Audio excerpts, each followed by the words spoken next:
Mungesa e investimeve për rehabilitimin e përrojit të shenjës në qytetin e Librashtit e ka kthyer këtë të fundit në grumbull mbeturinash dhe burim infeksioni. Situata bëhet më e vështirë në koshirash, kur dalja e përrojit nga shtrati rrezikon edhe shtëpitë përreth.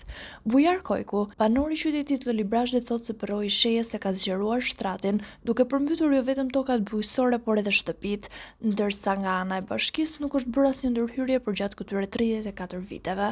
Gjitha problematikat që ka shumëta që ka rreth i Librashtit, një nga problemet më shqetësuese është dhe përroji i shenjës, i cili nuk është vënë dorë për 34 vjet, nuk është vënë dorë as të pastrohet, as të menaxhohet, as të disiplinohet. Jo vetëm mu, po edhe shumë të tjerë ju kanë rrëmbyer nga uji tokat bujqësore apo të mbjellat që kanë patur dhe ju janë rrezikuar shtëpitë e tyre.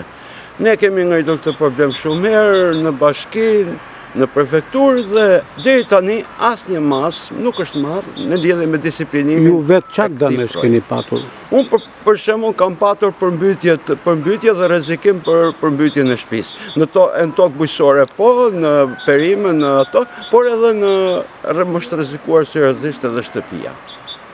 Në bashkinë e Librashtit, asnjë specialist i punëve publike nuk ka informacionin e duhur për investimet që duhet të bëhen për rehabilitimin e këtij përroji të rrezikshëm, i cili është kthyer prej vitesh në një problem serioz e me sa duket të pasgjithshëm.